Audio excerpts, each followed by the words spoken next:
The silent approach the observation deck of the USS Valkyrie hummed with a low, steady vibration that Captain Sarah Chen had grown to find comforting over her 15 years in the Earth Defense Fleet. She stood with her hands clasped behind her back, staring out at the impossible darkness of deep space. Out here, between star systems, light itself seemed to die. It was the kind of void that made even experienced spacers feel small. Behind her, the automatic door hissed open. She didn't need to turn around to know who it was. Commander James Okoye always walked with purpose, his footsteps measured and deliberate. "Captain," he said, his Nigerian accent still thick despite decades off-world. "The fleet is holding formation. All 63 ships reporting ready status." Sarah nodded slowly. 63 ships. It sounded impressive until you remembered they were going up against an empire that controlled 200 star systems. The Vrekoth Empire had been expanding aggressively for 3 centuries, and they had the military might to back up their ambitions. "How long until we reach the quantum displacement point?" she asked. 4 hours, 17 minutes, James replied.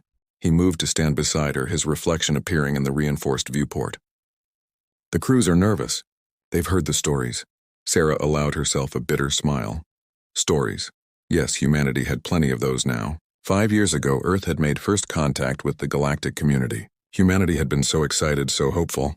They imagined trade, cultural exchange, and peaceful cooperation. Instead, they found a galaxy divided into territories ruled by species that had been fighting each other for millennia. Earth was seen as young, naive, and weak. The Vrekoth had tested that weakness immediately. 3 human colonies on the outer rim had been targeted. The aliens hadn't even bothered with formal declarations of war. They simply arrived, bombarded the settlements from orbit, and claimed the planets as their own. 17,000 human civilians died in those attacks. The Galactic Council had done nothing. They offered condolences and suggested Earth accept its position as a minor species without territorial rights. The message was clear: humans didn't matter. "Tell me honestly, James," Sarah said quietly. "Do you think we're doing the right thing?" Her second-in-command was silent for a long moment. "The diplomats aboard the Horizon are still sending messages demanding we turn back. Ambassador Williams called you a warmonger in his last transmission." "That's not an answer." James turned to face her fully. "Captain, I lost my sister in the New Mombasa colony attack. She was a teacher. She was helping children learn to read when the Vrekoth plasma bombs turned her school into glass." His jaw tightened. "The right thing? I stopped caring about philosophy when I identified her body. Now I only care about results." Sarah understood that pain. She carried her own. Her nephew had been on New Mombasa too. He was 7 years old. The door opened again, and this time it was Lieutenant Maya Reeves, the fleet's intelligence officer. She was young, barely 30, but she had a mind that could process tactical data faster than most computers. "Captain, we've finished analyzing the data from our scout drones," Maya said, holding up a data tablet. "The Vrekoth have no idea we're coming. Their long-range sensors are focused on the Krill border. They're expecting an attack from their traditional enemies, not from us." "Show me," Sarah commanded. Maya projected a holographic display into the air. It showed the Vrekoth stronghold of Zenthar, a massive military installation built into an asteroid field. The base controlled 36 star systems and served as the launching point for Vrekoth expansion into what they called primitive territories. That category included Earth's colonial sphere. Current Vrekoth forces at Zenthar include 92 warships, divided into 4 battle groups, Maya continued. Their fleet composition favors heavy cruisers and dreadnoughts, slow, heavily armored, designed for traditional engagements where both sides see each other coming from millions of kilometers away. James leaned forward. "And they have no idea what quantum displacement can do." Sarah studied the hologram. Quantum displacement was humanity's secret. While other species had developed faster-than-light travel through various means, humans had accidentally discovered something different while experimenting with quantum entanglement. They found a way to move objects through compressed space without actually traveling the distance between. It wasn't faster than light. It was no distance at all. A ship using quantum displacement could vanish from one point and appear at another instantaneously, with no warning, no energy signature, no way for an enemy to detect the approach. The technology was still experimental, still dangerous. There had been accidents. The USS Prometheus had been lost during testing. its crew scattered across 50 light-years of space when the displacement field collapsed. But it worked, and humanity had kept it secret from the rest of the galaxy. "They'll never see us coming," Sarah said softly. "We'll appear directly in their midst, weapons already locked, firing solutions already calculated." "It'll be a massacre," James said. There was no joy in his voice, just cold acknowledgement. Maya shifted uncomfortably. "Captain, the diplomatic corps has filed an official protest. They're arguing that a surprise attack violates the Galactic Warfare Conventions. They say we should issue a formal challenge, give the Vrakoth a chance to negotiate." Sarah's expression hardened. The Galactic Warfare Conventions are written by species that have the luxury of playing by rules. They're designed to make war predictable, manageable, something that doesn't threaten the established order. She turned to face both officers. "Earth isn't part of that order. We're the newcomers, the primitives, the species that doesn't deserve a voice. And when we tried to talk, tried to negotiate, the Vrakoth answered by murdering our people." She brought up another image on the hologram. It showed surveillance footage from New Mombasa colony in its final moments. Buildings exploding, people running, children screaming. The footage cut off when the camera itself melted. "This is what the Vrakoth think of diplomacy with humans," Sarah said, her voice cutting like ice. "They don't see us as equals. They see us as resources to be exploited or obstacles to be removed. So no, Lieutenant Reeves, we will not be issuing a formal challenge. We will not give them time to prepare. We will not play by rules that were designed to keep species like us powerless." Maya swallowed hard and nodded. "Yes, Captain." The hours passed slowly. Sarah made her rounds through the Valkyrie, visiting each section of the ship. She stopped by engineering, where Chief Engineer Robert Torres was making final adjustments to the quantum displacement drive. She visited the medical bay, where Dr. Amira Hassan was preparing for casualties. She walked through the Marine barracks, where Major Koji Tanaka was giving his troops a final briefing. Everywhere she went, she saw the same thing in people's eyes. Fear, yes, but also determination. These weren't career soldiers looking for glory. These were ordinary people who had joined the fleet because someone had to stand up for Earth. They were engineers who used to design civilian transports. They were doctors who used to work in city hospitals. They were mechanics, teachers, farmers, and scientists who had put on uniforms because their species needed them. With 30 minutes remaining until displacement, Sarah returned to the bridge. The command center of the Valkyrie was arranged in tiers, with the captain's chair elevated above the crew stations. Tactical displays covered the walls, showing the positions of all 63 ships in the fleet. "All ships reporting ready," James announced from his station. "Quantum drives charged and synchronized. Weapons systems armed. Marine boarding teams standing by." Sarah settled into her chair. "Open a channel to the fleet. All ships, all personnel." A moment later, Maya nodded. "Channel open, Captain." Sarah took a breath. She had prepared a speech, something inspiring about duty and sacrifice, but looking at the faces on her bridge, at the young men and women who were about to risk everything, the prepared words felt hollow. "This is Captain Chen," she began simply. "In a few minutes, we're going to do something that's never been done before. We're going to strike at the heart of an empire that thinks we're too weak to fight back. They're wrong. They've always been wrong about humanity." She paused, choosing her next words carefully. "I won't lie to you. Some of us won't be coming home. War isn't clean and it isn't fair. But what we're doing today isn't just about revenge.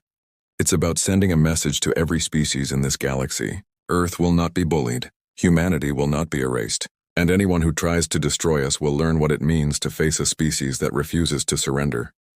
She could see crew members straightening at their stations, fear giving way to resolve. The Vrakoth chose this war when they murdered our civilians. They chose this outcome when they ignored every attempt at peace. "We didn't want this fight, but now that it's here, we're going to finish it." Sarah's voice grew harder.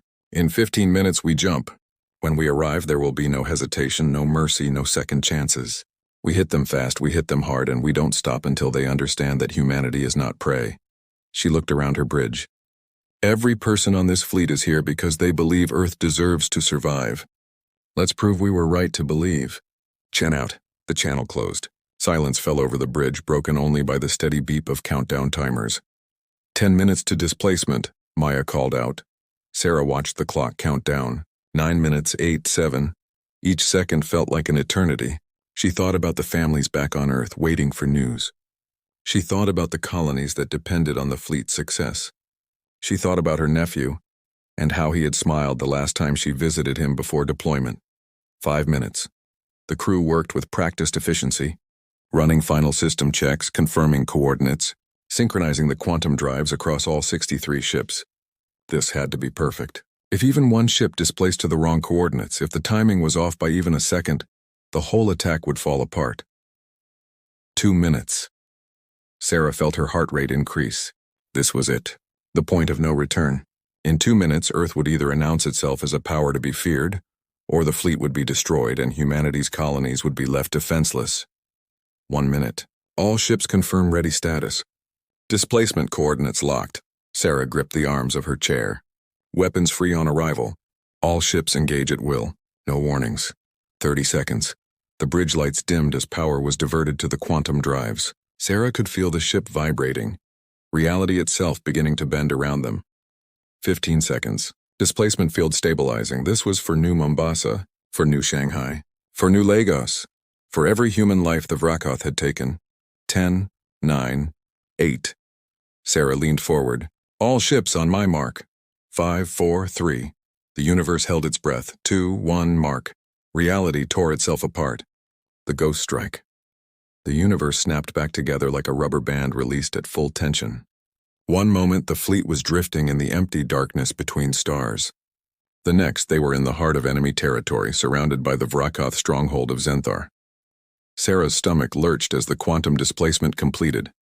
The sensation was like falling and being pulled upward at the same time, every atom in her body remembering it had just been somewhere else. She forced down the nausea and focused on the tactical display. They had arrived perfectly. The 63 human ships had materialized in a spherical formation around the Vrakoth fleet, appearing simultaneously at distances ranging from 500 to 2,000 kilometers. The enemy vessels hung in space like sleeping giants, their hulls dark and cold, their crews completely unaware that death had just arrived. All ships reporting successful displacement, James called out, his voice sharp with adrenaline. 0 casualties. We're in optimal firing positions. On the main view screen, Sarah could see the nearest Vrakoth dreadnought. It was massive, easily 3 times the size of the Valkyrie, its hull covered in angular armor plates that looked like scales on some ancient predator. Weapon ports dotted its surface, each one capable of vaporizing a human ship with a single shot. Under normal circumstances, it would take a coordinated assault by a dozen vessels to bring down a ship like that. But these weren't normal circumstances. Tactical. Status report, Sarah ordered. Lieutenant Marcus Webb, her weapons officer, worked his console with rapid precision. All weapons locked and ready. Railgun batteries charged. Missile tubes loaded. Point defense systems online. Enemy shields are down. Repeat, enemy shields are down. They're completely exposed. Sarah felt a cold satisfaction. The Vrakoth hadn't even powered their defensive systems.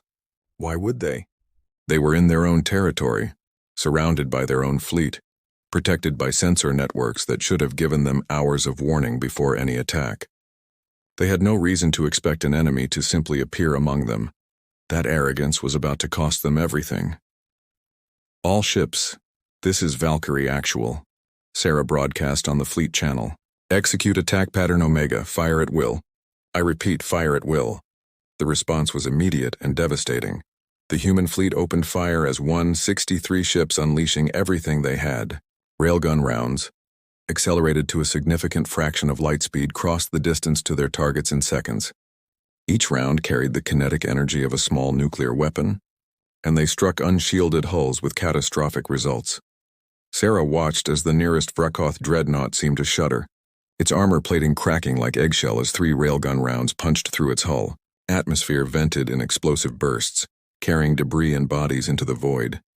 Secondary explosions rippled along the ship's spine as the rounds tore through internal compartments.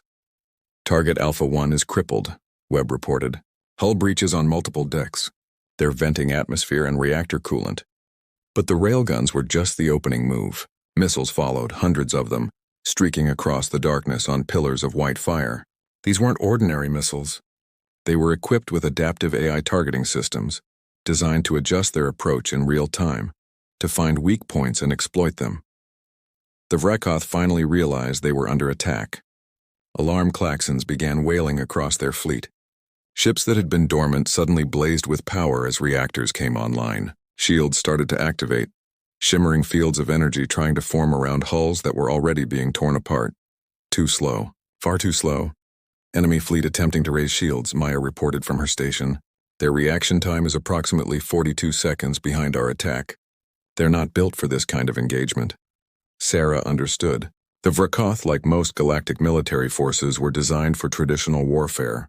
In a conventional battle, opposing fleets detected each other from millions of kilometers away. They had hours to prepare, to raise shields, to form battle lines, to calculate firing solutions. Combat was a slow, methodical process where positioning and endurance mattered more than speed. Humanity had just thrown those rules out the airlock. Second wave away, Webb announced. All missile salvos running hot and true. The missiles reached their targets. The Vrakoth had managed to activate some point defense systems, and streams of plasma fire began intercepting the incoming weapons. Explosions dotted the space between the fleets, but there were too many missiles coming from too many angles. For every one that was destroyed, 3 more got through. A Vrakoth heavy cruiser vanished in a ball of white fire as a missile struck its main reactor. The explosion was so bright that the Valkyrie's view screen automatically dimmed to protect the crew's eyes. When the light faded, there was nothing left but expanding debris and radiation. Confirmed kill on target Beta 7, Webb said, his voice steady despite the chaos. Target Beta 3 is breaking apart. Multiple hits along the keel. Target Alpha 5 is attempting to maneuver, but has lost main propulsion. Sarah watched the tactical display with cold focus. Each icon represented a Vrakoth ship, and they were winking out one by one. The enemy fleet was trying to respond, trying to coordinate, but they were completely unprepared. Their communication networks were scrambled. Their command structure was in chaos. Ships were firing wildly, some of them hitting their own vessels in the confusion. Captain, we're receiving a distress signal from the Vrakoth flagship, Maya said. They're broadcasting on all frequencies. They're asking who's attacking them. Sarah felt a grim amusement. They didn't even know it was humans. In their panic and confusion, the Vrakoth probably thought they were being attacked by the Krill or some other traditional enemy. They couldn't conceive that the primitive species from Earth could strike with such precision and power. No response, Sarah ordered. Let them wonder. The battle, if it could even be called that, continued. The human fleet moved with practiced coordination, each ship executing its assigned role perfectly. Destroyers hunted down damaged Vrakoth vessels, finishing them off with precise railgun fire. Cruisers targeted the enemy's command ships, cutting off any chance of organized resistance. Fighter squadrons launched from carrier vessels, swarming around larger Vrakoth ships like insects, targeting weapon systems and sensor arrays.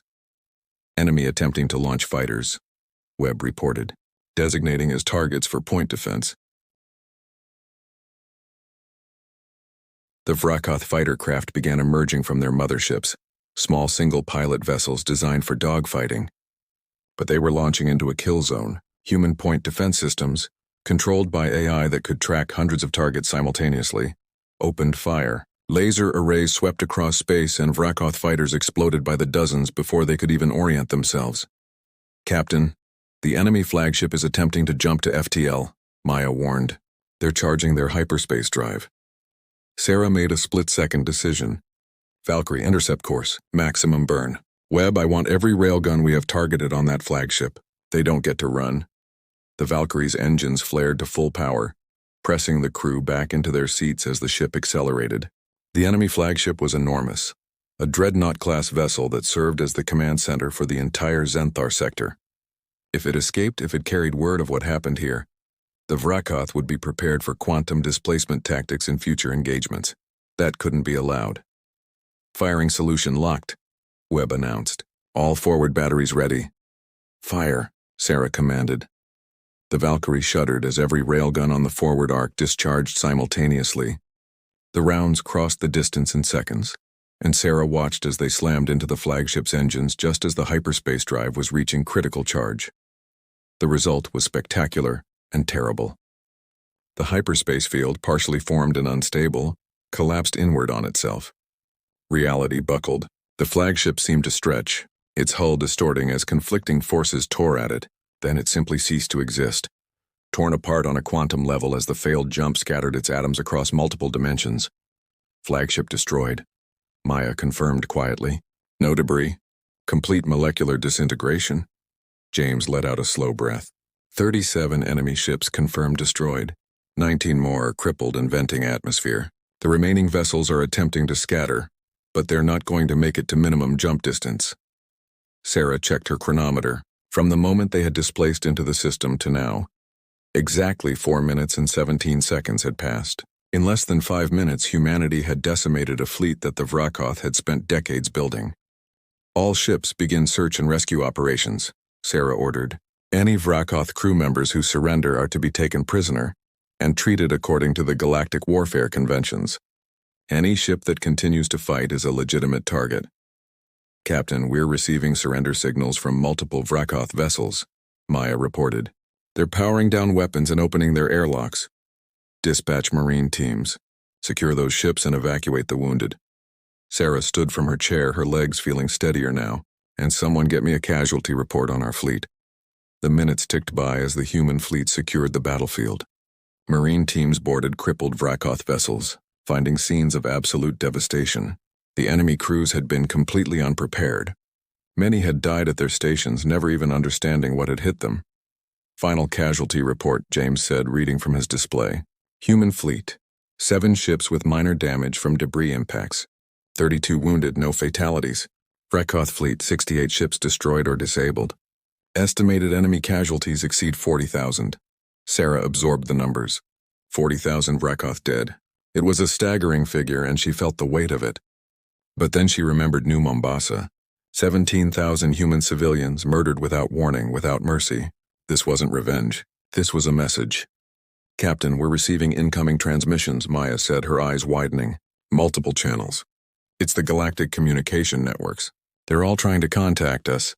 Put the primary channel on screen, Sarah ordered. The view screen shifted to show a krill diplomat, a species that resembled an upright insect with iridescent carapace armor. The krill had been fighting the Vrakoth for centuries, locked in an endless territorial dispute. The diplomat's mandibles clicked rapidly, a sign of extreme agitation. Human vessel, this is Ambassador Kritak of the Krill Confederacy. We detected massive energy discharges in Vrakoth space. What is your status? Are you under attack?